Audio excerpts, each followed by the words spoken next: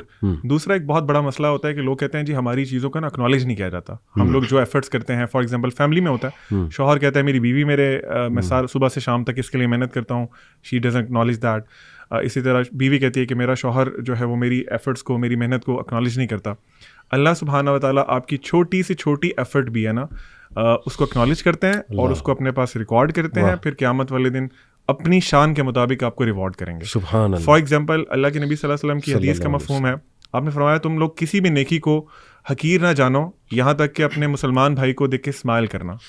ایک اور حدیث میں کچھ اس طرح فرمایا کہ ایک جو رسے سے جو کانٹے دار اگر کوئی چیز پڑی ہوئی ہے نا اس کو ہٹانا بھی ایک بہت بڑا نیکی کا کام ہے. بالکل ایسی. سو دا پوائنٹ از اللہ سبحانہ و تعالیٰ آپ کی ہر ایفرٹ کو, آپ کے ہر آنسو کو, آپ کی ہر اسٹرگل کو بالکل اکنالج بھی کرتے ہیں, اور ان جیسا اکنالج کوئی نہیں کرتا. دیٹ از الشکور. زبردست, ماشاء اللہ ماشاء اللہ. علی بھائی میرے لیے جو اللہ تعالیٰ کا ایک نام ہے الرزاق, وہ بہت امپاورنگ ہے, کیونکہ اس پہ میری اپنی حج کی ذاتی پرسنل سٹوری ہے. میں نے 2016 کی بات ہے, میں مختلف اسکول میں وزٹنگ جابس کر رہا تھا, تو میرے والد صاحب نے رحمہ اللہ بہت انسسٹ کیا کہ کوئی انویسٹمنٹ کرو, پلاٹ میں انویسٹمنٹ کرو, پیسے ضائع کرتے رہتے ہو, اڑاتے رہتے ہو. آپ کو پتہ ہے والدین کو تو فکر ہوتی ہے. تو میں نے جو ہے مجھے تھا کہ میرے لیے سب سے بڑی سیونگ جو ہونی چاہیے نا وہ حج کے لیے ہونی چاہیے. خیر مجھے اب میں بڑی ڈائیکاٹمی میں تھا, ابو کی بات مانوں, دنیا کے لیے انویسٹ کر دوں یا حج کے لیے انویسٹ کروں, وہ فریضہ ہے. اچھا میرا رجحان زیادہ مائل ہو رہا تھا کہ شاید مجھے پہلے حج کر لینا چاہیے, لیکن میں ایک ڈائیکاٹمی میں آ گیا کہ والد صاحب کی بات مانوں یا یہ کروں. تو میں ہمارے ٹیچر ہیں شیخ انس, ان کے پاس گیا. اچھا میں ان کے پاس گیا نا تو میرے ذہن میں مجھے تھا کہ وہ کہیں گے نہیں اللہ کا فریضہ ضروری ہے, آپ حج کے لیے پیسے جوڑیں. صحیح. اچھا ان کے پاس میں گیا تو انہوں نے پکچر ہی الگ پینٹ کر دی. انہوں نے کہا کہ یہ بات تو آپ کی ٹھیک ہے کہ حج فریضہ ہے, اور ایسا فریضہ ہے جو کہ اگر اس کا کوئی انکار کرے تو اللہ نے اس کو کفر سے تعبیر کیا ہے قرآن مجید کے اندر.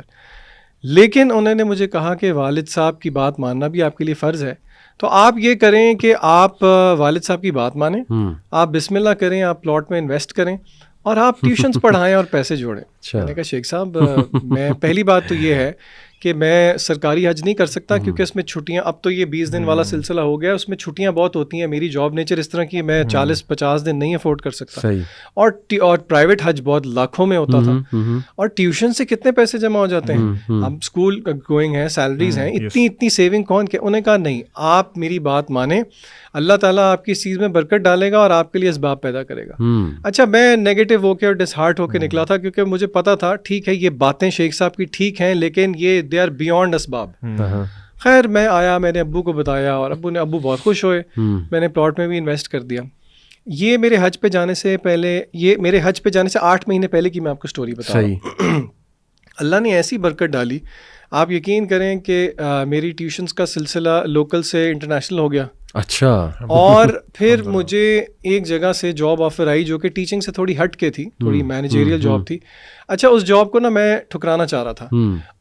آپ کو پتہ ہے انٹرویو میں آپ کو وہ سیلری وغیرہ آفر کرتے ہیں. صحیح. اچھا میں نے ان کو ایک ایسا فگر کوٹ کر دیا جو کہ میری کرنٹ سیلری سے بہت زیادہ تھا. اچھا. اور میں نے جان بوجھ کے اتنا زیادہ کوٹ کیا کہ مجھے پتا تھا یہ کہیں گے یہ تو ان ریئلسٹک. آپ یقین کریں انہوں نے وہیں پہ میرا ہاتھ ملایا, انہوں نے کہا جی بسم اللہ آپ کانٹریکٹ سائن کریں. اور ان کو میں نے جب یہ بتایا کہ میں نے تو حج پہ جانا ہے اور میری اتنی چھٹیاں ہوں گی, اب اپنی پہلی جاب کے لیے میں صرف نہ تو حج کے لیے پیسے جوڑ رہا تھا بلکہ وہ جو پیچھے مجھے سیلری نہیں ملنی تھی اور گھر کا خرچہ اس کے لیے بھی میں پیسے جوڑ رہا تھا. انہوں نے کہا جی آپ کو ہم حج کی لیوز بھی دیں گے اور وہ لیوز آپ کی پیڈ بھی ہوں گی.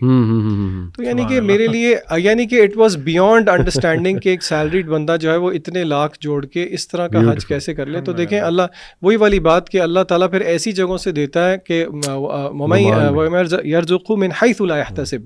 تو میرے لیے یہ ذاتی انسیڈنٹ جو ہے نا وہ بہت امپاورنگ ہے کہ اللہ دیکھیں کیسے الرزاق ہیں اور رزق دینے والا ہے.